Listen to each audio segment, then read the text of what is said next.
अस्सलाम वालेकुम, welcome back guys. हम मार्केटिंग कंपैरिजंस देख रहे थे 20 सेंचुरी और 21st सेंचुरी का।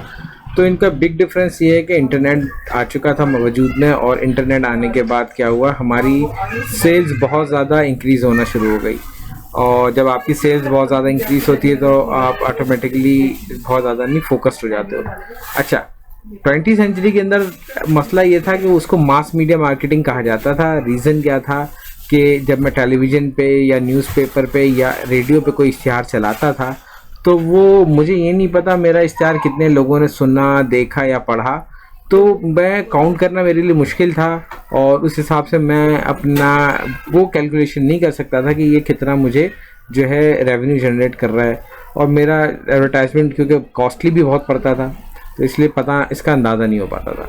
लेकिन 21st सेंचुरी में इंटरनेट आने के बाद लोगों को टारगेटेड करना बहुत आसान हो गया, क्योंकि लोग अपना इंटरेस्ट ऑटोमेटिकली जो है वो अपना शो करते हैं। जैसे वो फेसबुक पे अगर कोई बंदा एजुकेशनल वीडियोस बहुत ज़्यादा देखता है या यूट्यूब पे एजुकेशनल वीडियोस देखता है, तो ऑटोमेटिकली फेसबुक का जो एआई सिस्टम है या यूट्यूब का या गूगल का एआई सिस्टम है, वो उसका इंटरेस्ट रिकॉर्ड करता है कि ये बंदा किस टाइप की वीडियोस ज़्यादा देखता है, किस टाइप के जो है मटेरियल पे ज़्यादा टाइम लगाता है। तो वो एक ऑटोमेटिकली जो है ना, वो उनका इंटरेस्ट रिकॉर्ड हो जाता है। मज़े की बात, हम इनको एज ज़रूर देते हैं क्योंकि वो डेट ऑफ बर्थ देना लाजमी होता है इन प्लेटफॉर्म्स पे। तो उन्हें अंदाज़ा हो जाता है कि हमारी कितनी उम्र है, और साथ ही साथ सिटी का भी बताना पड़ता है कि हम किस सिटी से हैं। तो ऑटोमेटिकली हमारा जो लोकेशन भी पता चल जाती है कि हम किस जगह के लोग हैं। तो इस तरीके से ना टारगेट करना बहुत आसान हो गया। बहरहाल फ्यूचर जो है, फ्यूचर तो बहुत ज़्यादा ब्राइट है, क्योंकि अब वेब 3.0 का दौर चलने वाला है। इंशाल्लाह 5 से 10 साल में वेब 3.0 आ जाएगा। तो फिर हम अपना हेडसेट से वर्चुअली किसी भी स्टोर में जाएंगे, वहाँ पे चीज़ों को देखेंगे, परचेज़ करेंगे, प्रमोट करेंगे। वर्चुअली एआई सिस्टम के थ्रू प्रमोशंस चलेंगे। हो सकता है कि आजकल की जो मार्केटिंग चल रही है वो सिस्टम ख़त्म हो जाए, क्योंकि पिछले वाले जो मार्केटिंग सिस्टम है अब नहीं चलते। बार्टर सिस्टम का इस्तेमाल अब नहीं होता। ट्रेडिशनल मार्केट प्लेस का इस्तेमाल अभी भी है, लेकिन ये समझ लें मार्केट 20% मार्केट ये कैप्चर करती है। और इंडस्ट्रीज़ मार्केट प्लेस जो हैं ये तकरीबन 70% तक तो हैं, लेकिन इनके लिए जो है ना, मार्केटिंग के लिए टेलीविज़न पे इश्तिहार ज़रूरी नहीं है। अगर आप फेसबुक मार्केटिंग कर रहे हैं या यूट्यूब या गूगल मार्केटिंग कर रहे हैं, उससे भी बहुत ज़्यादा रेवेन्यू जनरेट कर सकते हैं। मैं ये नहीं कहता कि कोई भी चीज़ बेकार है, लेकिन मैं ये बात कहता हूँ आपसे कि सारी चीज़ों की कोई ना कोई वैल्यू है। अगर मैं टेलीविज़न मार्केटिंग भी करता हूँ साथ साथ, और मैं इंटरनेट मार्केटिंग भी करता हूँ, तो कैपिटल तो मेरा ज़्यादा जाएगा, लेकिन मुझे रिटर्न भी उसी तरह मिलेगा। तो इंशाल्लाह तो रीसेंट अब क्या है कि फ्यूचर बहुत ज़्यादा इस पर ब्राइट होता जा रहा है। ठीक है जनाब, फिर हम आगे करते हैं मार्केटिंग का पर्पस क्या होता है। द मार्केटिंग का purpose, the purpose of marketing is to deliver. अब डिलीवर क्या करता है, ऑफर भी हो सकती है, वैल्यू भी हो सकती है। किस तरीके से भाई, टेलीविज़न के थ्रू, न्यूज़पेपर प्रिंट मीडिया के थ्रू या डिजिटल एड्स के थ्रू मार्केटिंग की जा सकती है।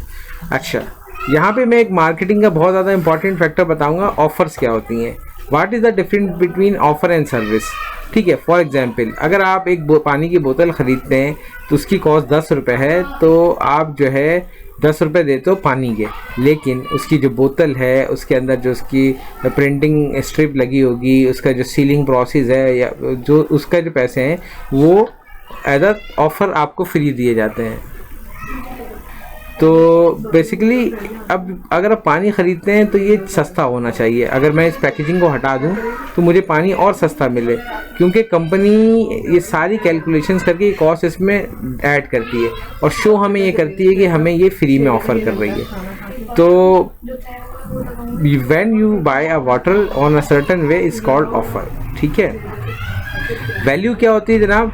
अगर मेरे पास पानी की 10 बोतलें हैं, ठीक है, अगर मैं किसी को बोलता हूँ यार मेरी बोतल ख़रीद लो, भाई साहब ये बोतल ले लो, तो वो कहेगा कि भाई मुझे तो प्यास नहीं लग रही, अगर 8 रुपये की दोगे तो मैं ले लूँगा, या 5 रुपये की दोगे तो मैं ले लूँगा। अब रीज़न क्या है, मेरे पास स्टॉक बहुत ज़्यादा है और मार्केट में उसकी वैल्यू ही नहीं है, तो क्या वो चीज़ मुझे उस सही वैल्यू दे के जाएगी? ऐसा नहीं होता ना। लेकिन अगर मैं किसी हॉस्पिटल जाता हूँ, अब हॉस्पिटल में क्या होता है कि क्योंकि हम ऑलरेडी एक मरीज़ को देखने जाते हैं तो हमारा वैसे ही वहाँ का पानी पीने का दिल नहीं करता, हम कोशिश करते हैं कैंटीन से पानी की बोतल लेते हैं और पी लेते हैं। अब वही 10 रुपये की बोतल वहाँ 25 रुपये की मिल रही है तो मैं खुशी खुशी ख़रीद लेता हूँ। तो क्या वो पानी उसमें फ़र्क है क्या, जो बाहर मिल रहा है 10 रुपये का और वहाँ 25 का मिल रहा है? नहीं, कोई फ़र्क नहीं होता। बेसिकली जहाँ पे डिमांड होती है वहाँ सप्लाई भी हो जाती है और ये चीज़ें महंगी भी बिकती हैं। तो डिमांड एंड सप्लाई जो है ना वो बहुत ज़्यादा इंपॉर्टेंट तरीके से इस पर अप्लाई होता है। तो याद रखिएगा, हम उस जगह जाएं जहाँ पे हमारे प्रोडक्ट को पसंद करने वाले लोग हों। अगर मैं इलेक्ट्रॉनिक्स गैजेट सेल करता हूँ तो लाजमी सी बात है कि मैं कहता हूँ कि भाई मैं ऐसी जगह जाऊँ जहाँ लोगों का इंटरेस्ट इलेक्ट्रॉनिक्स में हो। चाहे कोई सेल करना चाहता हो, कोई परचेज़ करना चाहता हो सकता है किसी को भी पसंद आ जाए मेरा प्रोडक्ट। तो मार्केट के मैं उस हिस्से पे जाता हूँ, उसको टारगेट करता हूँ। तो टारगेट करने से क्या होता है कि मेरा जो प्रोडक्ट है वो प्रोडक्ट के ऊपर मेरी वैल्यू भी ज़्यादा मिल जाएगी और मैं सेल भी कर लूँगा। बजाय इसके मैं किसी मार्केट चला गया, सब्जी वाले ठेले वाले जहाँ खड़े होते हैं मैं वहाँ जाके बेचूँगे, भाई जो है ना मैं अपना मेरा प्रोडक्ट है ये ले लो 10 रुपये का 20 रुपये का, कोई नहीं ख़रीदेगा। गिनती के अगर कोई 1 या 2 बंदे आ गए तो आ गए। तो बेहतर है कि हम उस जगह जाएँ डिजिटली जहाँ पे लोगों का इंटरेस्ट हमारे प्रोडक्ट के अंदर हो।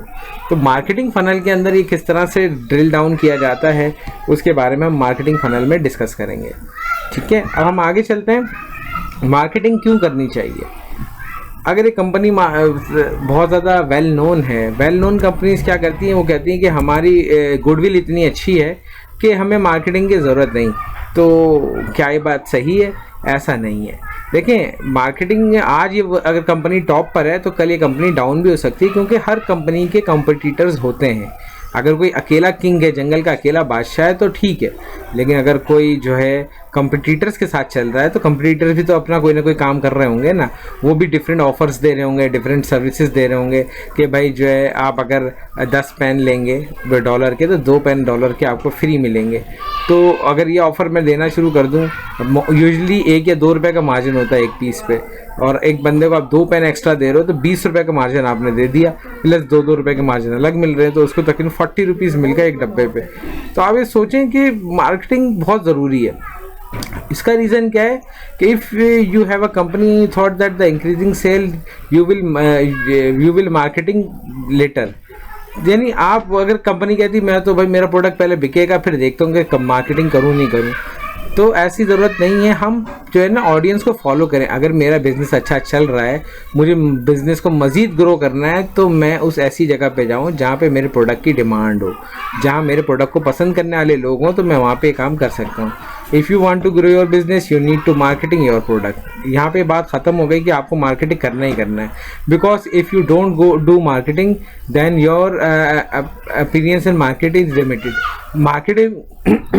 मार्केट के अंदर जो आपकी अप्रोच है, मार्केट के अंदर जो आपकी अपीयरेंस है, जो आप नज़र आ रहे हो मार्केट में, वो लिमिटेड होती जाएगी और एक वक्त आएगा कि आपकी अपीयरेंस ख़त्म हो जाएगी। तो आज हमारे यहाँ बहुत से ऐसे प्रोडक्ट हैं जो ऑब्सोल्यूट होते जा रहे हैं। रीज़न क्या है? उन्होंने मार्केटिंग के ऊपर तवज्जो ही नहीं दी। If we check the big companies, जैसे अगर मैं बात करता हूँ एक मैं नोकिया की मिसाल ले लेता हूँ। नोकिया ने एक तो उसने प्रॉफिट मार्जिन बहुत कम दिया हुआ था, और दूसरा ये कि उसने कहा कि हमारा तो नाम चलता है, उसने मार्केटिंग पे इतनी ख़ास तवज्जो नहीं दी। उसके बजाय सैमसंग, वीवो वालों ने, और अगर मैं बात करता हूँ अब जो दूसरी चाइना की कंपनियाँ आईटेल इन बहुत सारी हैं, इन्फिनिक्स वगैरह, अब वो ग्रुप पे आ गई क्योंकि वो मुसलसल मार्केटिंग कर रही हैं। मुख्तलिफ एक्टर्स को हायर करके एड्स बनवाते हैं, वही ऐड डिजिटली भी चल रहे हैं, वही ऐड टेलीविज़न पे भी चल रहे हैं। तो इस चीज़ के तहत उन्होंने जो है डिफरेंट किस्म की जो है ना अपनी एक साख बना ली, और ऑटोमेटिकली जब डिमांड बढ़ती है तो लोग उसी नाम से जाके तलब करते हैं कि भाई मुझे इन्फिनिक्स का ही मोबाइल देना और किसी का मोबाइल नहीं देना। तो ये एग्जांपल यहाँ पे इस बात को जाहिर करती है कि मार्केटिंग तो भाई अगर आप बिज़नेस बढ़ाना चाहते हो तो हर वक्त करनी है, उसके बगैर मार्केटिंग के बगैर गुजारा नहीं है। ठीक है, अब हम अगली स्लाइड में different phases of marketing evolutions को डिस्कस करेंगे, और इंशाल्लाह आज की क्लास यहाँ पे मैं ऑफ करता हूँ। अल्लाह हाफिज़।